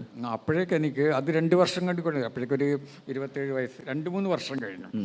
അപ്പോഴും ഞാൻ രണ്ടാമതും എഴുതുകയാണ്. പിന്നെ നമ്മളൊന്ന് ആലോചിക്കണം, ആ കാലത്ത് കമ്പ്യൂട്ടറില്ല, നമുക്ക് ഫോട്ടോസ്റ്റാറ്റില്ല, മെഷീനൊന്നുമില്ല, ഫോട്ടോ എടുക്കാൻ പറ്റില്ല. അപ്പം നമ്മൾ എഴുതുക എന്ന് പറഞ്ഞാൽ കടലാസിൽ കൈകൊണ്ട് എഴുതിയിട്ട് ഒരു കറക്ഷൻ ഉണ്ടെങ്കിൽ ആ പേജ് മുഴുവൻ മാറ്റി എഴുതണം. പിന്നെ നമ്മൾ മുഴുവൻ എഴുതി കഴിഞ്ഞാൽ അതിൻ്റെ കോപ്പി എടുക്കണമെങ്കിൽ പകർത്തി എഴുതണം. മയ്യഴിപ്പുഴത്തിരങ്ങൾക്ക് എനിക്ക് ഓർമ്മയുണ്ട്, ആ വലിയ ഒരു കെട്ട് കടലാസുകളാണ്. ആ കടലാസുകൾ മുഴുവനും പത്രാധിപർക്ക് കൊടുക്കുന്നതിന് അതിൻ്റെ ഒരു കോപ്പി കയ്യിൽ വെക്കാൻ വേണ്ടി ഇത് മുഴുവനും പകർത്തി എഴുതിയത്. അപ്പം അത്രയും കഠിനമായിട്ടുള്ള അധ്വാനമുണ്ട്. പക്ഷേ ഞാൻ നേരത്തെ പറഞ്ഞ പോലെ ഈ നശിപ്പിച്ചു കഴിഞ്ഞ നോവലിൻ്റെ പരേതാത്മാവ് എന്നെ വിടാതെ പിടികൂടുകയും എന്നെക്കൊണ്ട് രണ്ടാമത് എഴുതിപ്പിക്കുകയും ചെയ്തു. രാത്രി ഇങ്ങനെ ഇരുന്ന് എഴുതുന്ന ഒരു ഇത് മൂന്തേട്ടൻ്റെ നേട്ടൻ അന്ന് നമ്മളവിടെ വീട്ടിൽ വന്നപ്പോൾ പറഞ്ഞിട്ടുണ്ട്, രാത്രി എല്ലാവരും ഉറങ്ങിക്കഴിഞ്ഞാൽ ഇരുന്ന് എഴുതുന്നു. അല്ല, അന്ന് പിന്നെ അപ്പോഴേക്ക് ഞാൻ ജോലിയിൽ പ്രവേശിച്ചിരുന്നു. എംബസിയിൽ ജോലിയൊക്കെ കിട്ടിയിട്ട് അങ്ങനെ അപ്പോഴും ഓഫീസിലൊക്കെ പോകണം. അപ്പോൾ ഇതുപോലുള്ള ഒരു നോവൽ എഴുതണമെങ്കിൽ നമ്മൾ വേറെ സ്ഥലത്ത് ജോലിയൊന്നും ചെയ്യരുത്. കുറേ സ്വതന്ത്രനായിരിക്കണം, മനസ്സ് സ്വതന്ത്രമാകണം, നമുക്ക് ഇഷ്ടംപോലെ സമയം വേണം. പക്ഷേ ഇതങ്ങനെയല്ല, രാവിലെ പോയിട്ട് 5-8 മണിക്കൂർ ഒരു ഓഫീസിൽ ജോലി ചെയ്തിട്ട് തിരിച്ച് വന്നിട്ട് നോവൽ എഴുതുക എന്നുള്ളത് വലിയൊരു അധ്വാനമാണ്. അപ്പോൾ ഞാൻ അധികവും അത് ആ കാലത്ത് രാത്രിയാണ് എഴുതിയത്, രാത്രി ലേറ്റായിട്ടൊക്കെ എഴുതിയിരുന്നത്. പിന്നീട് ഞാൻ പുലർക്കാലത്ത് 4 മണിക്കും 4:30 മണിക്കൊക്കെ എഴുന്നേറ്റ് എഴുന്നൊരു ശീലം ഉണ്ടാക്കി. പക്ഷെ മയ്യഴിപ്പുഴ തീരങ്ങൾ എഴുതുമ്പോൾ രാത്രിയായിരുന്നു, ഉറക്കം നഷ്ടപ്പെട്ടുകൊണ്ടുള്ള രാത്രി. രാത്രി. അത് ഈ മയ്യഴിപ്പുഴ തീരങ്ങൾ മറ്റേ നമ്മുടെ മാഹി മയ്യഴിയെ ബേസ് ചെയ്തിട്ടാണ്. പക്ഷേ പൂന്തേട്ടൻ വേറൊരു അത്ഭുതം ചെയ്തത്, ഒരു വലിയ നോവൽ എഴുതി കഴിഞ്ഞിട്ട് വീണ്ടും ആ ദേശത്തേക്ക് തന്നെ നോവൽ എഴുതാൻ പോവാണ്. ഇത് എത്രമാത്രം റിസ്ക് ഉണ്ടായിരുന്നു ഇതിൽ? ഇപ്പം ഇത് തന്നെ പൂന്തേട്ടൻ പറഞ്ഞു, വീണ്ടും ദൈവത്തിൻ്റെ വികൃതികൾ വരുമ്പോൾ അതേ ദേശത്തിനെ തന്നെ എടുക്കാൻ അത് ഒരു എത്ര കാലത്തിൽ ആലോചിച്ചിട്ടാണ് അത് തീരുമാനമെടുത്തത്? അല്ല, അത് വേറെ എനിക്ക് വേറെ വഴിയില്ല. ഞാനൊരു നോവൽ എഴുതുന്നുണ്ടെങ്കിൽ, നല്ലൊരു നോവൽ എഴുതുന്നുണ്ടെങ്കിൽ പിന്നെ അത് മയ്യഴിപ്പുഴ തീരങ്ങളാണെന്ന് എനിക്ക് തന്നെ അറിയാമായിരുന്നു. അതിനിടയിൽ ഞാൻ മറ്റു പലതും എഴുതിയിട്ടുണ്ട്. പക്ഷെ അതിന് എൻ്റെ നോവൽ എന്ന് പറയുന്നത് എൻ്റെ മനസ്സിനോട് അല്ലെങ്കിൽ ഹൃദയത്തോട് ചേർന്ന് നിൽക്കുന്ന ഒന്ന്, അത് മയ്യഴിപ്പുഴ തീരങ്ങളാണെന്ന് അന്ന് എനിക്ക് ബോധ്യമുണ്ടായിരുന്നു. അതെ, പക്ഷെ ആ ദേശത്തേക്ക് തന്നെ തിരിച്ചു വന്നിട്ട് ഇനിയും അവിടെ കഥ ഉണ്ടെന്ന് തോന്നിയത് കൊണ്ടാണോ? ഉണ്ട്, അതിപ്പോഴും തോന്നുന്നുണ്ട്. കാരണം കഥ മുഴുവനും പറഞ്ഞു തീർന്നിട്ടില്ല എന്നുള്ള ഈ ദേശം എന്നെ വല്ലാതെ പിടികൂടുന്ന ഒന്നാണ് കേട്ടോ. ഞാൻ ഈ ദേശത്തന്നെ, ഞാൻ എവിടെ പോയാലും ആ സ്ഥലം എന്നെ ആകർഷിക്കും. അത് എൻ്റെ നാടാണെന്ന് എനിക്ക് തോന്നും കേട്ടോ. എവിടെ പോയാലും വളരെ വിദൂരമായിട്ടുള്ള സ്ഥലത്ത്, ഇനി ചൈനയിലെ പാടങ്ങളിലെ കൂടെ ഞാൻ നടന്നിട്ടുണ്ട്, പാടങ്ങളിൽ കൂടെ. അപ്പോഴേ എനിക്ക് തോന്നുന്നു ഇതാണ് എൻ്റെ നാട് എന്നുള്ളത്. ഈ ദേശം എന്നെ വല്ലാണ്ട് ഹോണ്ട് ചെയ്യുന്ന ഒന്നാണ്. ഡൽഹി പോയപ്പോൾ ഡൽഹിയിൽ പോകുമ്പോൾ ഇത് എൻ്റെ നാടാണെന്ന് എനിക്ക് തോന്നും. അങ്ങനെ ഒരു ആ ദേശമാണ് എൻ്റെ ഏറ്റവും വലിയ പ്രചോദനം. ദേശം, അവിടുത്തെ ഭക്ഷണം, അവിടുത്തെ മനുഷ്യർ, അവിടുത്തെ ആടുകൾ, പശുക്കൾ, അതാണ്. പിന്നെ ആശയം എന്ന് പറയുന്നത് മറ്റൊന്നാണ്. വലിയ വലിയ പിന്നെ ആശയങ്ങളൊക്കെ നോവലിൽ ആവിഷ്കരിക്കാൻ ശ്രമിച്ചിട്ടുണ്ട്. പക്ഷേ അതൊക്കെ ഈ ദേശം കഴിഞ്ഞിട്ടേ ഉള്ളൂ. അതൊക്കെ ദേശം കഴിഞ്ഞിട്ടേ ഉള്ളൂ. ദേശമാണ് എൻ്റെ പ്രധാനപ്പെട്ട എൻ്റെ എല്ലാ രചനകളിലും. പരുദ്വാരൽ മണികൾ മുഴുവൻ നോക്കും, ഒരുപാട് ആശയങ്ങൾ അതിലുണ്ടെങ്കിലും ഒരുപാട് സങ്കല്പങ്ങളുണ്ടെങ്കിലും ആ ദേശമാണ്, ഹരിദ്വാർ എന്ന് പറഞ്ഞാൽ ആ ദേശമാണ് അതിലുള്ളത് പ്രധാനമായിട്ടും. ഒരു കാൽപ്പനികനായ എം മുകുന്ദനിൽ നിന്ന് ഈ അസ്തിത്വവാദം എന്ന് പറഞ്ഞ കാര്യം എന്ന് മുതലാണ് പൂന്തേട്ടനിലേക്ക് ഒരു ബാധയായിട്ട് വന്നു തുടങ്ങിയത്? അസ്തിത്വവാദം നമ്മൾ ജനറേഷനൊക്കെ ചെറുപ്പത്തിലേക്ക് കേട്ട് വളർന്നത് മുകുന്ദേട്ടൻ എഴുതിയ അസ്തിത്വവാദത്തിൻ്റെ, അത് എന്ന് മുതലാണ് പൂന്തേട്ടന് എഴുത്തിലേക്ക് ഉപയോഗിക്കണമെന്നും അസ്തിത്വവാദം വരുന്നത്? അല്ല, അത് പിന്നെ എഴുതുമ്പോൾ നമ്മൾ എഴുതുമ്പോൾ അതിന് എന്തെങ്കിലും ഒരു അസ്ഥിവാരത്തിൻ്റെ മുകളിൽ നിൽക്കണം. ഇപ്പം നമ്മുടെ എഴുത്ത് ആഖ്യാനം മനോഹരമായിരിക്കാം, പിന്നെ നമ്മുടെ ഭാഷ മനോഹരമായിരിക്കാം, കഥ മനോഹരമായിരിക്കാം. പക്ഷെ അതിൻ്റെ അടിയിൽ അതിൻ്റെ ഒരു അസ്ഥിവാരം വേണം. ജീവിതത്തോടുള്ള നമ്മുടെ ഒരു കാഴ്ചപ്പാട്, ഒരു ലോകബോധം അതുണ്ടാകണം. അതുണ്ടാക്കാനുള്ള ഒരു ശ്രമം. ഞാൻ എന്തിനാണ് വേണ്ടി ഇങ്ങനെ എഴുതുന്നത്, എന്താണ് എൻ്റെ ജീവിതത്തിൻ്റെ ലക്ഷ്യം എന്നൊക്കെ ഈ നോവൽ എഴുതുമ്പോൾ ഞാനിങ്ങനെ സ്വയം ചോദിക്കുകയാണ്. ഈ നോവൽ മാത്രമല്ല, എല്ലാം തന്നെ എഴുതുമ്പോൾ ഞാൻ സ്വയം ചോദിക്കും, എന്തിനാണ് ഞാനിതൊക്കെ ചെയ്യുന്നത് എന്നുള്ള. അതിനൊക്കെ എനിക്കൊരു ന്യായീകരണമാണ്. അപ്പം ജീവിക്കുക എന്ന് പറയുമ്പോൾ അതിനും ഒരു വിശദീകരണം ആവശ്യമാണ്. വെറുതെ ജീവിക്കാൻ കഴിയില്ലല്ലോ. അങ്ങനെ ജീവിക്കുന്നത് സസ്യങ്ങളൊക്കെ ആയിരിക്കും, അല്ലെങ്കിൽ മൃഗങ്ങളൊക്കെ ആയിരിക്കും. പക്ഷേ മനുഷ്യരായ നമുക്ക്, വിശേഷ ബുദ്ധിയുള്ള നമുക്ക്, ഭാഷയുള്ള നമുക്ക്, സംസാരിക്കുന്ന നമുക്കൊരു വിശദീകരണം ആവശ്യമാണ് നമ്മൾ ചെയ്യുന്ന കാര്യങ്ങൾക്കെല്ലാം. അപ്പോൾ അങ്ങനെ അന്വേഷിച്ചാണ് ഞാൻ ഈ സാർത്തറിൽ ചെന്ന് വീഴുന്നത്. അതൊരു വീഴ്ചയായിരുന്നു. സാർത്തറിലേക്ക് ചെന്ന് ഇങ്ങോട്ട് വീഴുകയാണ്, അസ്തിത്വവാദത്തിലേക്കൊക്കെ. അതിനുള്ളൊരു കാരണം, അദ്ദേഹം സാർത്തർ പറയുന്ന പല കാര്യങ്ങളും അന്ന് എനിക്ക് പിന്നെ ബോധ്യപ്പെട്ടു. അതുമായിട്ട് എനിക്ക് നമ്മളെങ്ങനെ പറയുക, റിലേറ്റ് ചെയ്യുക എന്ന് പറയുന്നുണ്ടല്ലോ, അത് സംഭവിച്ചു. അങ്ങനെയാണ് ഞാൻ അതിലേക്ക് പോകുന്നതും അതിൻ്റെ സ്വാധീനത്തിലേക്ക് വരുന്നതും. അതേ സമയത്ത് തന്നെ പിന്നെ ഈ അസ്തിത്വവാദം എന്നൊക്കെ പറയുന്നത് നമുക്കങ്ങനെ ലളിതവൽക്കരിക്കാൻ കഴിയില്ല. വളരെ സങ്കീർണമായിട്ടുള്ള ഒരു ദർശനമാണത്.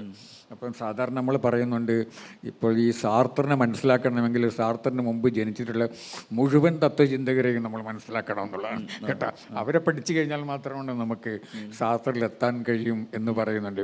പക്ഷെ അതിനൊന്നും എനിക്ക് കഴിയില്ല കേട്ടോ. അതിന് വേറെ തന്നെ ഒരു അക്കാഡമിക് ശിക്ഷണം വേണം. പിന്നെ എന്താണെന്ന് വെച്ചാൽ എൻ്റെ അഭിപ്രായത്തിൽ നമ്മൾ ഏറ്റവും വലിയ തത്വചിന്ത ആയിക്കോട്ടെ അല്ലെങ്കിൽ പ്രത്യയശാസ്ത്രമായിക്കോട്ടെ, അതിലേക്ക് സമീപിക്കാൻ രണ്ട് വഴികളുണ്ട്. ഒന്ന് അക്കാഡമിക് ആയിട്ടാണ്, സൈദ്ധാന്തികമായിട്ട് നമുക്കതിലേക്ക് പോകാം, സൈദ്ധാന്തികമായിട്ടൊരു വഴി കൂടെ. മറ്റൊന്ന് സർഗാത്മകമായിട്ടൊരു വഴിയാണ്. ആ സർഗാത്മകമായ വഴിയിൽ കൂടെ നമുക്കതിൽ പോകാം. അതിനുള്ള ഉദാഹരണം നമ്മളിപ്പോൾ പിക്കാസോ ക്യൂബിസം കൊണ്ടുവന്ന ആളാണ്. ഒരിക്കലും ഒരാൾ പിക്കാസോനോട് ചോദിച്ചു എന്താണ് ക്യൂബിസം എന്ന്. അപ്പം പിക്കാസോ പറഞ്ഞു എനിക്കറിയില്ല കേട്ടോ, എനിക്കറിയില്ല എന്നാണ് പറഞ്ഞു കേട്ടോ. അപ്പം എന്നോട് ചോദിച്ചാൽ ഞാൻ അങ്ങനെ തന്നെ പറയും. അല്ല, ഞാൻ ഒരിക്കൽ ഇതിൻ്റെ കൂടെ പറയാം. ഒരിക്കലും നമ്മൾ ഒരു ഓണപ്പതിപ്പിന് വേണ്ടി ശ്രീനിവാസനും അക്ബർ മാഷും മൂന്തേട്ടനും ഞാനും കൂടി 3 ദിവസം ഒന്നിച്ച് താമസിച്ചിരുന്നു. അന്ന് ഞാൻ കുറച്ചും കൂടി പ്രായമൊക്കെ കുറവാണ്. അപ്പോൾ മൂന്തേട്ടനോട് ചോദിച്ചു ഞാൻ, ഈ ഹരിദ്വാറിൽ മണികൾ മുഴങ്ങുന്ന ആ കഥാപാത്രത്തിന് എന്താ പ്രശ്നം എന്ന് ചോദിച്ചു ഞാൻ. അവർക്ക് ജോലിയുണ്ട്, വീട്ടിൽ കുഴപ്പമില്ല, അവർക്ക് എങ്ങനെ വേണേൽ ജീവിക്കാം, പിന്നെ എന്താ പ്രശ്നം മൂന്തേട്ടാ ചോദിച്ചു. അവസാനം മൂന്തേട്ടന് ദേഷ്യം വന്നിട്ട് എന്നോട് പറഞ്ഞു നിനക്കത് മനസ്സിലാവില്ല അതൊന്നും. എനിക്ക് മനസ്സിലാകുന്നത്, ഞാൻ പറഞ്ഞു എന്താണ് ഇവരെ പ്രശ്നം, ഒരു കുഴപ്പമില്ല ഇവർക്ക്, എന്നിട്ട് അവർ ആ കാശ് അവിടെ ഹരിദ്വാർ പോയിട്ട് വെറുതെ ഇങ്ങനെ തിരിഞ്ഞ് കളിക്കുന്നത് എന്തിനാണെന്ന് എനിക്ക് മനസ്സിലായില്ലായിരുന്നെന്ന്. അപ്പോൾ മൂന്തേട്ടൻ പറഞ്ഞു അവസാനം ഗതി കിട്ടിട്ട് ശ്രീനിവാസനൊന്നും മിണ്ടാണ്ടിരിക്കുക, മനസ്സിലായിട്ടാണോ അല്ലെന്ന് അറിയില്ല. അപ്പോൾ മൂന്തേട്ടൻ പറഞ്ഞു നിനക്കത് മനസ്സിലാവില്ല, പിന്നെ പറയാമെന്നു രാത്രി. അതുപോലെ അന്ന് ഞങ്ങൾക്കത് മനസ്സിലായിരുന്നില്ല. ഇനി എനിക്ക് 2 ചോദ്യങ്ങൾ. മൂന്തേട്ടൻ്റെ എംബസി കാലത്തിൽ മൂന്തേട്ടൻ സമർത്ഥമായിട്ട് നർമ്മത്തിലൂടെ പറഞ്ഞ 2 കാര്യങ്ങൾ ഉള്ളതുകൊണ്ടാണ് ഞാൻ ഈ ചോദ്യം ചോദിക്കുന്നത്. ആ വരികൾ എനിക്കിപ്പോൾ ഓർമ്മയില്ല. അതായത് മൂന്തേട്ടനെ പറ്റി പലപ്പോഴും പറഞ്ഞു വന്നിരുന്നത് മലയാളിയെ ലഹരിയൊക്കെ ഉപയോഗിക്കാൻ ഇതാക്കിയ ആളാണ്. അതിന് അതിഗംഭീരമായിട്ട് ഒരു മറുപടി 1 or 2 സ്ഥലങ്ങളിൽ എംബസി കാലത്തിൽ മൂന്തേട്ടൻ എഴുതിയിട്ടുണ്ട്. ഇതൊരു ഒരു ഒരു ഒരു ലിറ്ററേച്ചർ മേഖലയിൽ ഒരു ഫോൾസ് പ്രോപ്പഗാൻഡ ആയിരുന്നില്ലേ? അങ്ങനെ തോന്നുന്നുണ്ടോ? അങ്ങനെ തോന്നുന്നുണ്ടോ എന്ന് എനിക്കത് അതിൻ്റെ മറുപടി വായിച്ചപ്പോൾ തോന്നി. അതാണ്. അല്ലാണ്ട് ഒരു കാര്യമില്ലാണ്ട് അത് കാക്കനാടനും ഇവരൊക്കെയുള്ള സമയത്താണ്. എന്നോട് ഞാനന്ന് പറഞ്ഞു തന്നു, മാഹിയിലുള്ള ഒരു കഴിഞ്ഞ വർഷം മൂന്തേട്ടനെ പറ്റി പറഞ്ഞപ്പോൾ മൂന്തേട്ടനെ അറിയുന്ന വെച്ചാൽ അങ്ങനെ ദൂരം നല്ല അടിയാണല്ലോ എപ്പോഴും എന്ന് ചോദിച്ചു. അപ്പം ഞാൻ പറഞ്ഞു അദ്ദേഹം അങ്ങനെ കഴിക്കില്ല. അപ്പം ഇതൊരു ഫോഴ്സ്, ഒരു കുറുവാ സംഘം ഇതിൻ്റെ പിന്നിലുണ്ടായിരുന്നോ? അത് എന്തുകൊണ്ടാണെന്ന് വെച്ചാൽ നമ്മൾ ഇപ്പം ഒരു നോവലിൽ കഥാപാത്രങ്ങൾ പോലെയാണ് നോവൽ എഴുതുന്ന ആളും എന്നുള്ള ഒരു പൊതുവൊരു ധാരണയുണ്ട്, അങ്ങനെയുണ്ട്. പിന്നെ അതിനൊരു വലിയൊരു പ്രശ്നം വെച്ചാൽ ഇപ്പം ആ കാലത്ത് എൻ്റെ മാത്രമല്ല കാക്കനാടൻ്റെ ഒക്കെയുള്ള ഞങ്ങളുടെ കൃതികളിൽ ധാരാളം മദ്യപിക്കുന്നവരുണ്ട്, പിന്നെ മയക്കുമരുന്ന് ഉപയോഗിക്കുന്നവരുണ്ട്, അരാജകവാദികളായി ജീവിക്കുന്നവരുണ്ട്. ഇപ്പം ഇതൊക്കെ ഉണ്ടല്ലേ രോഗത്തിൻ്റെ ലക്ഷണങ്ങളാണ്, സിംറ്റംസാണ്. ഈ മദ്യപിക്കുന്നതും മയക്കുമരുന്നിലേക്ക് പോകുന്നതും അരാജകവാദിയായി ജീവിക്കുന്നതും ഇതൊക്കെ സിംറ്റംസാണ്, ഒരു രോഗത്തിൻ്റെ ലക്ഷണങ്ങളാണ്. അപ്പം നമ്മൾ ലക്ഷണങ്ങളെയാണ് കാണുന്നത്, എന്നിട്ട് ആ ലക്ഷണങ്ങളെയാണ് നമ്മൾ ആക്രമിക്കുന്നത്.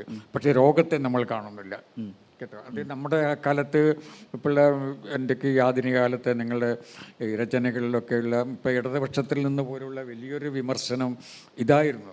പക്ഷേ എന്തുകൊണ്ട് ഇങ്ങനെ ആയെന്നുള്ളതുണ്ട്. എന്തുകൊണ്ട് ഒരു ചെറുപ്പക്കാരൻ മദ്യപിക്കുന്നു, എന്തുകൊണ്ട് ഒരു ചെറുപ്പക്കാരൻ മയക്കുമരുന്ന് കഴിക്കുന്നു, അല്ലെങ്കിൽ എന്തുകൊണ്ട് ഒരു ചെറുപ്പക്കാരൻ ആത്മഹത്യ ചെയ്യുന്നു, ആ ചോദ്യം ആരും ചോദിച്ചിട്ടില്ല. അപ്പം രോഗലക്ഷണങ്ങളെ മാത്രം കണ്ടുകൊണ്ട് ഞങ്ങൾ എഴുത്തുകാരെ വിലയിരുത്താനാണ് ശ്രമിച്ചത്. രോഗത്തെ അവർ കണ്ടിരുന്നില്ല. അല്ല, ഒരു പ്രത്യേകമായിട്ട് ഇപ്പോൾ കാക്കനാടനൊക്കെ സമാന കാലത്ത് എഴുതിയിരുന്ന ആളുകളാണ്.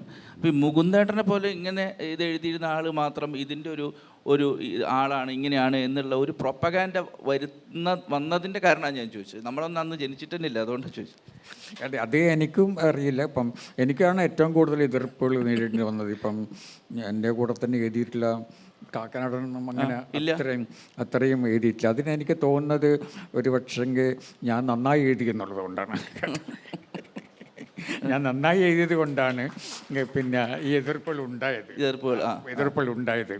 അപ്പം ഞാൻ നന്നായിട്ട് ഇനിയും നന്നായി എഴുതും.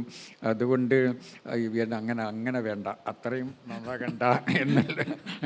പക്ഷെ മറ്റൊരു കാര്യമുണ്ട് കേട്ടോ, നമ്മൾ ഇത്രയൊക്കെ വിമർശിച്ചാലും ഈ ആധുനിക സാഹിത്യത്തെ, എൻ്റെ സാഹിത്യത്തൊക്കെ ഇത്രയധികം വിമർശിച്ചു കഴിഞ്ഞാൽ ഒരുപാട് വായനക്കാർ എൻ്റെ കൂടെ നിന്നു.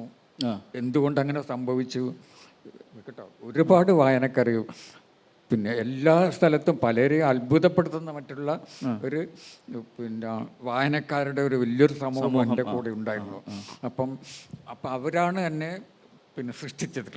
അപ്പം ഒരു വിഭാഗം ആളുകളെ ഇങ്ങനെ വിരൽ ചൂണ്ടുന്നു, ഇത് അദ്ദേഹം എഴുതുന്നത് ശരിയല്ല, അരാജകവാദിയാണ്, സമൂഹത്തെ വഴിതെറ്റിക്കും എന്നൊക്കെ പറയുമ്പോഴും വലിയൊരു സമൂഹം, ഒരു വായനക്കാർ സമൂഹം എൻ്റെ കൂടെ നടന്നു. അത് എന്തുകൊണ്ട് സംഭവിച്ചു എന്നുള്ളതാണ് കേട്ടോ. അത് എന്തുകൊണ്ടെന്നാണ് മൂന്തേട്ടൻ വിലയിരുത്തുന്നത്?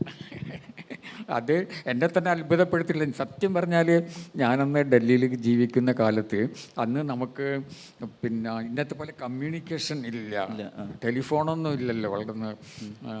ഞാൻ ഈ മയ്യഴിയപ്പോൾ തിരങ്ങൾ എഴുതുന്ന കാലത്തൊന്നും ടെലിഫോണൊക്കെ അപൂർവമാണ്, വിളിക്കാനൊക്കെ വളരെ ബുദ്ധിമുട്ടാണ്. അപ്പോൾ അതുകൊണ്ട് നാട്ടിലുള്ള ആളുകൾ എന്നെ എങ്ങനെ കാണുമെന്ന് എനിക്കറിയില്ല കേട്ടോ. നാട്ടിലുള്ള ആളുകൾ ഈ വിമർശനമൊക്കെ നമ്മൾ അച്ചടിച്ച് വരുന്നതാണ്. പക്ഷേ ഇത്രയധികം വായനക്കാർ എൻ്റെ കൂടെ ഉണ്ടെന്നുള്ളത് ഞാൻ അറിയുന്നത് നാട്ടിൽ വല്ലപ്പോഴും നാട്ടിൽ വരുമ്പോഴാണ് കേട്ടോ. അപ്പോഴാണ് എനിക്ക് തോന്നിയത് പിന്നെ ഞാൻ എഴുതിയൊന്നും വ്യർത്ഥമായിട്ടില്ല എന്നുള്ള ഒരു തോന്നലുണ്ടായി. വായനക്കാർ കൂടെ ഉണ്ടെങ്കിൽ പിന്നെ വിമർശകരും ഉണ്ടായിരുന്നു കേട്ടോ, നല്ല വിമർശകർ. ഇപ്പം കെ പി അപ്പൻ, രാജകൃഷ്ണൻ, നരേന്ദ്ര പ്രസാദ്, അവരൊക്കെ ഞാൻ എഴുതുന്ന കാലത്ത് എഴുതുന്നതൊക്കെ വായനക്കാരിലേക്ക് എത്തിച്ചു കൊടുത്തിരുന്നു. പിന്നെ ആരാണ് വിമർശിച്ചത് എന്നുള്ളതാണ് കേട്ടോ. വായനക്കാർ വിമർശിച്ചിട്ടില്ല, പിന്നെ വലിയ സാഹിത്യ വിമർശകർ വിമർശിച്ചിട്ടില്ല. പിന്നെ ആരാണ് വിമർശിച്ചെന്നുള്ളത് അതാണ് ഞാൻ ചോദിച്ചത്, അറിയില്ല. കുറുവാ സംഘം ഉണ്ടായിരുന്നു, അവരെ കണ്ടെത്തണം. അതെ. അതുപോലെ വേറൊരു ഒരു ഇതേപോലെയുള്ള ഇതിലും പിന്നെ എംബസി കാലത്തിൽ മൂന്തേട്ടൻ പറഞ്ഞിട്ടുണ്ട് മറുപടി. അതായത് മുകുന്ദൻ ഫ്രഞ്ച് എംബസിയിൽ പോയിട്ട് നല്ല സുഖമായിട്ട് നല്ല ശമ്പളത്തിൽ നല്ല സുഖമായിട്ട് ജീവിച്ചിട്ട് നാട്ടുകാർ മുഴുവൻ ഈ അസ്തിത്വവാദവും അവിടെ വലിയ ജോലിയൊന്നുമില്ല എന്ന് പറഞ്ഞാൽ വലിയ മൂന്തേട്ടൻ്റെ സുഹൃത്തുക്കളായുള്ള 1-2 എഴുത്തുകാർ പോലും പേര് ഞാൻ പറയില്ല. അപ്പോൾ ഇത് വായിച്ചപ്പോഴാണ് മൂന്തേട്ടൻ അവിടെ രാവിലെ മുതൽ വൈകുന്നേരം വരെ നല്ല ജോലിയായിരുന്നു എന്ന് മനസ്സിലായത്. അതും ഇതുപോലൊരു പ്രോപ്പഗാൻഡ ആയിരുന്നു, നല്ല ശമ്പളത്തിൽ ജോലി ചെയ്ത്. ഇപ്പം അതുപോലും അത് ഇപ്പം നന്നായിട്ട് ജീവിക്കുന്നത് പോലും പിന്നെ ആൾക്ക് ഇഷ്ടപ്പെട്ടിരുന്നില്ല. ഞാൻ ചിലപ്പം ഇപ്പം നല്ല ഡൽഹിയിലൊക്കെ ഉള്ളൊരു കാലത്ത് പിന്നെ ഷൂസ് ധരിക്കണം, പിന്നെ ചിലപ്പോൾ കോട്ട് ടൈയെല്ലാം ധരിക്കണം. അത് തണുപ്പ് കൊണ്ടും മറ്റൊന്ന് ഞങ്ങളുടെ ഓഫീസിൽ നമ്മൾ എംബസിയിൽ അങ്ങനെ കയറി ചെല്ലാൻ പറ്റില്ല, ഈ തലമുടി വെട്ടാതെയും ഷേവ് ചെയ്യാതെയും കേട്ടോ. പിന്നെ അങ്ങനെ പോകാൻ പറ്റില്ല. അവിടെ പോകുമ്പോൾ അതിൻ്റെ ഒരു വർക്ക് കൾച്ചർ അതുണ്ട്, അത് നമ്മൾ പിന്തുടരണം. അവിടെ പോകുമ്പോൾ അരാജകത്വം അവിടെ നടക്കില്ല. അപ്പം അതുകൊണ്ടാണ് ഞാൻ അങ്ങനെയൊക്കെ വേഷം ധരിച്ച് പോയത്. പക്ഷെ അത് വലിയൊരു വിഭാഗത്തിന് അത് ഇഷ്ടപ്പെട്ടിട്ടില്ല. ഞാൻ വൃത്തിയിൽ വേഷം ധരിച്ച് ഇട്ട് നടക്കുന്നത് കുറേയധികം വായനക്കാർക്ക് ഇഷ്ടപ്പെട്ടിട്ടില്ല കേട്ടോ. അത് ഇപ്പോൾ പറയാം, ഇയാൾ ഇങ്ങനെയൊക്കെ എഴുതിയിട്ട് കണ്ടില്ല അയാളെ വേഷം എന്നൊക്കെ പറഞ്ഞു. പക്ഷെ ആ മനോഭാവം തീർന്നിട്ടില്ല കേട്ടോ. ഇപ്പോഴും 2 മാസം മുമ്പോ മറ്റോ ഞാൻ ശശി തരൂറിനെ ഇവിടെ വെച്ച് കണ്ടപ്പോൾ ശശി തരൂർ എന്നെ ഇങ്ങനെ കെട്ടിപ്പിടിച്ചപ്പം ഒരു ഫോട്ടോ ഉണ്ടായിരുന്നു. ആരോ ഒരു ഫോട്ടോ ഫേസ്ബുക്കിലിട്ട്. അപ്പം നിർഭാഗ്യവശാൽ ഞാൻ നല്ലൊരു ഷർട്ട് ഇട്ടിരുന്നു, ഒരു പുതിയ ഭാര്യ സ്ഥിരമായിട്ട് വെച്ചത്. അപ്പം നല്ല ലിപ്പിലാക്കി ഞാൻ ഉള്ളത്. അതിനെ ഒരാൾ കമന്റ് ചെയ്ത് കണ്ടില്ലേ ഇയാള് പാവങ്ങളെ പറ്റിയും പിന്നെ ഇങ്ങനെ സാമൂഹ്യ നീതിയെ പറ്റിയും പറയുന്ന ആളുടെ വേഷം നോക്കും. ഇത് ഫേസ്ബുക്കിൽ 2-3 മാസം മുമ്പാണ്. കീറിയ ഷർട്ടും ഇതൊക്കെ ഇട്ട് നടക്കണല്ലേ നമ്മള്. അപ്പോൾ ഞാൻ പറഞ്ഞില്ലേ, സിംറ്റംസിനാണ്, രോഗലക്ഷണങ്ങളെയാണ് ഇവർ കാണുന്നത് മുഴുവനും, രോഗത്തെ കാണുന്നില്ല. അത് ഇപ്പോഴും മറ്റെല്ലാ കാര്യത്തിലും അതുണ്ട് കേട്ടോ. എല്ലാ കാര്യത്തിലുണ്ട്. ഇപ്പോൾ രാഷ്ട്രീയത്തിൽ അതുണ്ട്, ലക്ഷണങ്ങളേ കാണുള്ളൂ കേട്ടോ, രോഗത്തെ നമ്മൾ കാണില്ല. അത് മലയാളിക്ക് അടുത്ത കാലത്തുണ്ടായിട്ടുള്ള വലിയൊരു. നമ്മൾ ഈ എംബസി കാലം വായിച്ചപ്പോഴാണ് അവിടെ അതിഭീകരമായ വർക്ക് ലോഡും വളരെ പങ്ക്ച്വലായിട്ടുള്ളൊരു ജീവിതവും ആയിരുന്നു എന്നുള്ളതൊക്കെ നമ്മൾ അതിൽ നിന്നാണ് മനസ്സിലാക്കുന്നത്. ഇനി ഒരു സ്ട്രെയിറ്റ് ക്വസ്റ്റ്യനാണ്, ഈ മൂന്തേട്ടൊരു നോവലിൻ്റെ ഉള്ളിൽ ഒളിച്ചു കടത്തിയ ഒരു ആത്മകഥയല്ലേ നിങ്ങൾ എന്ന് പറഞ്ഞത്? നോവലിൻ്റെ ഉള്ളിൽ ഒളിച്ചു കടത്തിയ ഒരു ആത്മകഥയാണോ നിങ്ങൾ? നമ്മുടെ എംബസി കാലമാണ്. എംബസി കാലത്തെ കുറിച്ച് നിങ്ങൾ അല്ല ഉണ്ട്. ഞാൻ പിന്നെ എൻ്റെ എല്ലാ പുസ്തകങ്ങളും, പ്രത്യേകിച്ച് മയ്യഴിപ്പുഴ തീരങ്ങൾ, എംബസി കാലം, പിന്നെ ഡൽഹി ഗാഥകൾ, പിന്നെ ഹരിദ്വാറിൽ മണികൾ, ഇതൊക്കെ ചേർത്ത് വെച്ചാൽ ഏകദേശം എൻ്റെ ആത്മകഥയാവും. കർമ്മകഥയാവും ചേർത്ത് വെച്ചാൽ. അത് പൂർണ്ണമായിട്ടല്ല. നമ്മളിപ്പോൾ ഒരു ഫിക്ഷൻ എഴുതുമ്പോൾ നമുക്ക് ഒരുപാട് അതിൽ ഭാവനയ്ക്ക് വലിയൊരു പങ്കുണ്ട്. ഒരു സാങ്കല്പിക ലോകം നമ്മൾക്ക് സൃഷ്ടിക്കണം. നമ്മുടെ ആത്മാംശങ്ങൾ ഉണ്ടാകും പിന്നെ അതിൽ. പക്ഷെ അത് നമ്മൾ ഒരു സാങ്കല്പികമായ മറ്റൊരു ലോകം നിർമ്മിച്ചിട്ട് അതിൽ വിന്യസിക്കുകയാണ് ചെയ്യുന്നത്. അപ്പോൾ അതിൽ നിന്ന് അതുകൊണ്ട് ഈ പറഞ്ഞ പുസ്തകങ്ങളിൽ നിന്നെല്ലാം നമുക്ക് പിഴിഞ്ഞെടുത്ത് എൻ്റെ ജീവിതത്തെ എൻ്റെ ആത്മകഥയെ നമുക്ക് കിട്ടും. അതിൽ നിങ്ങൾ എന്ന് പറഞ്ഞാൽ അതിലൊരു മൂന്നേട്ടൻ എഴുതിയ വാചകം ഇങ്ങനെയാണ്: എഴുതാൻ മുട്ടുന്നുണ്ടായിരുന്നു, അത് മൂത്രമൊഴിക്കാൻ മുട്ടുന്നത് പോലെയുള്ള അനുഭവമായിരുന്നു. മൂത്രസഞ്ചി വീർത്താൽ നാഭിയിൽ കടച്ചിലെടുക്കും, എഴുതാൻ മുട്ടിയാൽ കടച്ചിൽ നെഞ്ചിലായിരിക്കും, എഴുത്തിൻ്റെ സഞ്ചി അവിടെ ആയിരിക്കണം. അതങ്ങനെയാണോ എഴുത്തിൻ്റെ? അതേ, എഴുതാനുള്ള പിന്നെ ഒരു നമുക്ക് ചില സമയത്ത് പിന്നെ എഴുതാൻ മുട്ടും. അതിനാണ് അതിൻ്റെ ശരിക്കുള്ള പ്രയോഗം. അതാണ് എഴുതാതിരിക്കാൻ കഴിയാത്തൊരവസ്ഥ വരും. പക്ഷെ അതാണെങ്കിൽ എഴുതാൻ സൗകര്യവും ഉണ്ടാവില്ല. അപ്പം ഞാനിപ്പം ഓഫീസിലിരുന്ന് ജോലി ചെയ്യുമ്പോൾ എഴുതണമെന്ന് തോന്നിയാലും ഞാൻ എന്ത് ചെയ്യും? അതൊരു വലിയൊരു ധർമ്മസങ്കടമാണ്. അത് നമുക്ക് ഭയങ്കരമായിട്ടുള്ളൊരു നിസ്സഹായതയാണ്. പിന്നെ ഉള്ളിൽ നിന്ന് കഥാപാത്രങ്ങളൊക്കെ നിലവിളിക്കുന്നു, എഴുതണം, പക്ഷേ എഴുതാൻ കഴിയുന്നില്ല, ഞാൻ മറ്റു ചില ജോലികൾ ചെയ്യുകയാണ്. ആ സമയത്തുണ്ടാകുന്ന ഒരു വലിയൊരു ഒരു സങ്കടമാണ്, നിസ്സഹായതയാണ്. അതാണ് ഞാനത് സാധാരണക്കാരുടെ ഭാഷയിൽ പറഞ്ഞത്. അതുപോലെ ഈ ഡൽഹിയിൽ വിട്ടിട്ട്, ഇതൊരു out of the box question ആണ്. അതായത് ഡൽഹി വിട്ടിട്ട് കേരളത്തിലേക്ക് വന്നതിന് ശേഷം മൂന്തേട്ടൻ വളരെ നിഷ്കളങ്കമായിട്ട് പറയുന്ന പല കാര്യങ്ങളും പലതരത്തിലും ട്വിസ്റ്റ് ചെയ്തിട്ടും പിന്നെ പലതരത്തിലും വേറെ തരത്തിലൊക്കെ വിമർശിക്കപ്പെടുകയൊക്കെ ചെയ്യുന്നുണ്ട്. ഇത് വേദനിപ്പിച്ചിട്ടുണ്ടോ മൂന്തേട്ടന്?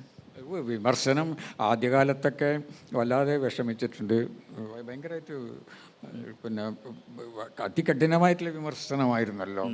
ഇത് നമ്മൾ പൊതുവേദിയിലൊക്കെ പലപ്പോഴും ഇപ്പോൾ അടുത്ത കാലത്ത്, ഞാനത് ഉദാഹരണം പറയുന്നില്ല, അടുത്ത കാലത്ത് വരെ പറഞ്ഞ കാര്യങ്ങളെ പെട്ടെന്ന് വേറൊരു ലെവലിലേക്ക് മാറുകയാണ്. ഇതിന് മൂന്തേട്ടൻ കേരളത്തിൽ, പക്ഷേ ഇത്രയും കാലം ഡൽഹിയിൽ ജീവിച്ചിട്ട് തിരിച്ചു വന്ന ആളല്ലേ, കുറച്ച് കാലമായല്ലോ ഇപ്പോൾ കേരളത്തിൽ. ഈ ഒരു കേരളത്തിൻ്റെ ഈ ഒരു അവസ്ഥ മൂന്തേട്ടന് അലോസരം ഉണ്ടാക്കിയിട്ടുണ്ടോ ആസ് എ റൈറ്റർ? ഇവിടെ വന്ന് താമസിക്കുന്ന പറയുന്നത് അല്ല, താമസിക്കുന്നല്ല, ഇത്തരം നമ്മൾ പറയുന്ന കാര്യങ്ങളൊക്കെ വേറെ തരത്തിൽ ട്വിസ്റ്റ് ചെയ്ത് അതിന് വേറെ വിവാദമായി. തീർച്ചയായിട്ടും. പക്ഷേ അതുമായിട്ടൊക്കെ പിന്നീട് നമ്മൾ സമരസപ്പെട്ടു പോവുകയാണ് ചെയ്യുന്നത്. അല്ലാതെ ആദ്യം പിന്നെ അത് അലോസരപ്പെടുത്തുന്നുണ്ടാവും. പിന്നെ എഴുത്തുകാരനാകുക, പിന്നെ എഴുത്തിൻ്റെ ലോകത്തിൽ ജീവിക്കുക എന്നുള്ളത് എളുപ്പമല്ല. അതിൽ ഒരുപാട് സംഘർഷങ്ങളുണ്ട്. ഇപ്പം ഞാൻ പലപ്പോഴും എനിക്ക് തിരിഞ്ഞു നോക്കുമ്പോൾ തോന്നുന്നത്, എനിക്ക് എഴുത്തുകാരനാകാൻ ബുദ്ധിമുട്ടുണ്ടായിട്ടില്ല കേട്ടോ. ഞാൻ പെട്ടെന്ന് തന്നെ എഴുത്തുകാരനായിരുന്നു. പക്ഷേ എഴുത്തുകാരൻ നിലനിൽക്കലാണ് ഞാൻ ബുദ്ധിമുട്ടിയത്. എഴുത്തുകാരനായിട്ട് നിലനിൽക്കാൻ വേണ്ടി ഒരുപാട് ബുദ്ധിമുട്ടിയിരുന്നു. ഇപ്പം TV തുറന്ന് നോക്കുമ്പോൾ എൻ്റെ സ്വന്തം കോലം അതിൽ കത്തുകയാണ് TV സ്ക്രീനിൽ. അപ്പം ഇതുപോലുള്ള അനുഭവങ്ങളുണ്ടല്ലോ, അതൊക്കെ പിന്നെ ഒരുപാട് അലോസരപ്പെടുത്തുന്നതാണ്. നമ്മുടെ സ്വന്തം കോലം കത്തുന്നത്, നമ്മുടെ സ്വന്തം മുറിയിലിരുന്ന് TV കാണുന്നത് പോലുള്ള അനുഭവങ്ങൾ. പക്ഷെ ഞാനതൊക്കെ ഇപ്പം എഴുത്തിൻ്റെ പിന്നെ ഒരു എഴുത്തുകാരൻ്റെ ജീവിതത്തിൻ്റെ ഭാഗമായിട്ടാണ് കാണുന്നത്. എഴുത്ത് അങ്ങനെ എളുപ്പമല്ല, എഴുത്തുകാരനെ ജീവിക്കാനൊന്നും എളുപ്പമല്ല. പിന്നെ നമ്മളെ സന്തോഷിപ്പിക്കുന്നതും പിന്നെ ഇതാണ്, ഒരുപാട് വായനക്കാർ കൂടെയുണ്ട്, ഇതിലൊരു വായനാ സമൂഹം, അത് നൽകുന്ന ഒരു സന്തോഷം, സംതൃപ്തിയുമുണ്ട്. അതുപോലെ മൂന്തേട്ടൻ ഈ പലപ്പോഴും നല്ല രീതിയിലും പോസിറ്റീവായിട്ടും നെഗറ്റീവായിട്ടും പറഞ്ഞു. മൂന്തേട്ടൻ എപ്പോഴും അപ്ഡേറ്റ് ആണ്, കാലത്തിനനുസരിച്ചിട്ട്. മൂന്തേട്ടൻ്റെ നോവലുകളുടെ ലിസ്റ്റ് എടുത്താൽ തന്നെ ഒരുപാട് പലതരത്തിലുള്ള നോവലുകൾ എഴുതിയിട്ടുണ്ട്. ഇങ്ങനെ അപ്ഡേറ്റ് ആയിട്ട് നിൽക്കാൻ എങ്ങനെയാണ് സാധിക്കുന്നത്? അപ്ഡേറ്റ് ആയിട്ട് നിൽക്കാതിരിക്കാൻ നമുക്ക് പറ്റില്ല. കാരണം കാലം അത്ര വേഗം മാറിക്കൊണ്ടിരിക്കുകയാണ് ചെയ്യുന്നത്. എല്ലാം തന്നെ മാറുകയാണ്. അതുകൊണ്ട് ആ മാറ്റത്തിനനുസരിച്ചിട്ട് നമ്മളും മാറണം. നമ്മുടെ കാഴ്ചപ്പാട് നവീകരിക്കണം, എഴുത്ത് നവീകരിക്കണം. അതുകൊണ്ട് കൂടിയാണ് ഞാൻ നിലനിൽക്കുന്നത് കേട്ടോ. അത് ഒരു കാരണമാണ്. അതൊരു വാശിക്ക്, അതായത് നമുക്ക് നിന്നേ പറ്റൂ. എഴുതണമെങ്കിൽ, എഴുത്തുകാരനാകണമെങ്കിൽ പഴയതുപോലെയല്ല, നമ്മളെപ്പം പിന്നെ അപ്ഡേറ്റ് ചെയ്യണം സ്വയം. മാറ്റങ്ങൾ ലിസ്റ്റ് എടുത്തു നോക്കിയാൽ തന്നെ ഇപ്പോൾ ദളിത് കഥ, പിന്നെ പുലയപ്പാട്ട്, എല്ലാം ഒരു കാലം ഇങ്ങനെ അതിൽ വർക്ക് ചെയ്യുന്നുണ്ട്. അതങ്ങനെ അപ്ഡേറ്റ് ആയിട്ട് നിൽക്കാനുള്ളൊരു കാരണവും ഈ ഇതിൽ സർവൈവ് ചെയ്യാൻ വേണ്ടിയിട്ട് തന്നെയാണ് എഴുത്തിൽ. അത് ബോധപൂർവമായിട്ടുള്ള മാത്രമല്ല, ഈ സമകാലിക പ്രശ്നങ്ങളോട് ഞാൻ എപ്പോഴും പിന്നെ പെട്ടെന്ന് തന്നെ പ്രതികരിക്കും. അതും ഒരു കാരണമാണ്. ഇപ്പം പിന്നെ ഈ ദളിത് പ്രശ്നങ്ങളൊക്കെ ഇങ്ങനെ എല്ലാ സ്ഥലത്തും ഇങ്ങനെ കത്തിയാളി നിൽക്കുമ്പോൾ ഞാൻ അറിയാതെ തന്നെ ആ ഒരു എൻ്റെ ഒരു റെസ്പോൺസ് വരികയാണ് ഞാൻ അതിനോട്. ഇപ്പം ദളിതരുടെ ജീവിതം അതൊക്കെ പിന്നെ അപ്പോൾ ഞാനറിയാതെ തന്നെ ഒരു സ്പോണ്ടേനിയസ് ആയിട്ട് ഒരു റെസ്പോൺസ് ഉണ്ടാകണമെന്ന്. അപ്പോൾ അങ്ങനെയാണ് പിന്നെ പുലിയപ്പാട്ട് എന്നുള്ള നോവൽ ഉണ്ടാകുന്നത് കേട്ടോ. അത് ബോധപൂർവം ഞാനിനൊരു ദളിതരെക്കുറിച്ചൊരു നോവൽ എഴുതിക്കളയാം അങ്ങനെയല്ല അത് സംഭവിക്കുന്നതാണ്. അതുപോലെ എനിക്ക് തോന്നുന്നു മുകുന്ദേട്ടൻ ഇനിയിപ്പോൾ കുറച്ച് ചോദ്യങ്ങൾ ഓഡിയൻസിൽ നിന്നുണ്ടാവും. ശതാഭിഷക്തനാവാൻ പോവുകയാണെന്ന് ഞാൻ മനസ്സിലാക്കുന്നു. ശതാഭിഷേകം ആവാറായി. അപ്പോൾ ഇനി എന്താണ് മുകുന്ദേട്ടന് എഴുതാനുള്ള മനസ്സിലുള്ളത്? എഴുതാൻ ഒരുപാട് ഇനിയുണ്ടല്ലോ.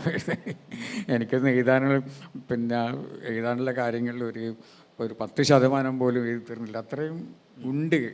പക്ഷെ നമുക്ക് നമ്മുടെ മുഴുവൻ കാര്യങ്ങളും എഴുതാൻ കഴിയില്ല ജീവിതത്തിൽ. എല്ലാ എഴുത്തുകാരനും പിന്നെ അവസാനമായിട്ട് കണ്ണടക്കുന്നത് എഴുതാൻ കഴിയാത്ത പോയ രചനകളുടെ പിറകിൽ ഉപേക്ഷിച്ചിട്ടാണ്, ഒരു ഖേദത്തോടെ. അതെല്ലാ എഴുത്തുകാരും അവസാനമായിട്ട് കണ്ണടക്കുന്നത് എങ്ങനെയാണ്. ഇത് ഒരുപാട് എഴുതാൻ കഴിയാതെ പോയ രചനകൾ, കഥകളും നോവലുകളൊക്കെ അവരുടെ വിലാപങ്ങൾ കേട്ടുകൊണ്ടാണ് എഴുത്തുകാരൻ അവസാനമായിട്ട് കണ്ണടക്കുന്നത്. ഇനി നിങ്ങൾക്ക് ചോദിക്കാനുള്ള അവസരമാണ്. സാറിന് മയ്യഴിയിൽ വെച്ച് എഴുതാനുള്ള പ്രചോദനം ഉണ്ടായിട്ടുണ്ടോ? രണ്ടാമത്തെ ചോദ്യം എന്ന് പറഞ്ഞാൽ, സാറിന് എഴുതാനുള്ള ആ ഒരു പ്രചോദനം സാറിന് ആരാണ് തന്നത്? സാറിൻ്റെ പ്രചോദനം തനിയെ ഉണ്ടാകുന്നതാണ്. ഇപ്പം നമ്മൾ ജീവിക്കുന്ന നാടല്ല, ജീവിക്കുന്ന നാട്, അതിനെക്കുറിച്ച് എല്ലാ എഴുത്തുകാരും പിന്നെ ആദ്യം എഴുതുക അവർ ജീവിക്കുന്ന സ്ഥലത്തെക്കുറിച്ചാണ്. ആ സ്ഥലം, അവിടുത്തെ മനുഷ്യർ, അങ്ങനെ. അപ്പം അതെല്ലാവരും അങ്ങനെയാണ്. നമ്മൾ വലിയ വലിയ എഴുത്തുകാരെയൊക്കെ നമ്മൾ നോക്കിയാലും, ഇപ്പം MT വാസുദേവൻ നായർ നോക്കിയാൽ അദ്ദേഹത്തിൻ്റെ നാടിൻ്റെ ദേശത്തെക്കുറിച്ച് എഴുതി, OV വിജയനെക്കുറിച്ച് നോക്കൂ. അപ്പോൾ എല്ലാവരും അങ്ങനെയാണ്. നമ്മൾ ജീവിക്കുന്ന സ്ഥലം, അവിടുത്തെ മനുഷ്യർ, അവിടുത്തെ കഥകൾ, അതൊക്കെയാണ് നമ്മളെ എഴുതാൻ പ്രചോദിപ്പിക്കുന്നത്. നമസ്കാരം സർ. സാറിൻ്റെ കഥാപാത്രങ്ങളൊക്കെ തന്നെ വളരെ രാഷ്ട്രീയം മുന്നോട്ട് വയ്ക്കുന്നവരാണ്. ഇപ്പം രമേശനാണെങ്കിലും ശരി, കേശവൻ്റെ വിലാപങ്ങളിലെ അപ്പുകുട്ടനാണെങ്കിലും ഒക്കെ ശരി, അവരെയൊക്കെ മാത്രമല്ല പ്രധാന കഥാപാത്രങ്ങളെയല്ല, അല്ലാത്ത കഥാപാത്രങ്ങളെ കാണുമ്പം എനിക്ക് എൻ്റെ വീട്ടിൻ്റെ അയൽവക്കത്തുള്ള മാമനെയും അപ്പൂപ്പനെയും ഒക്കെ ഓർമ്മ വരാറുണ്ട്. ഇപ്പം കുട നന്നാക്കുന്ന ചൊയ്യും എല്ലാ നോവലിലും ഒക്കെ. അപ്പം ഇത്തരം കഥാപാത്രങ്ങളിലേക്ക് എത്തിച്ചേരുന്നത് എങ്ങനെയാണ്? അല്ലെങ്കിൽ അത് ചുറ്റും കാണുന്ന ഓരോരോ മുഖങ്ങൾ തന്നെയാണോ? അത് പിന്നെ നമ്മൾ എഴുത്തിൻ്റെ ഒരു രീതിയാണത് കേട്ടോ. എഴുത്ത് വളരെ ലളിതമായിട്ട് എഴുതുക, വളരെ സത്യസന്ധമായിട്ട് എഴുതുക, അപ്പോഴാണ് അങ്ങനെ സംഭവിക്കുന്നത്. അത് ഒട്ടും കൃത്രിമത്വമില്ലാതെ.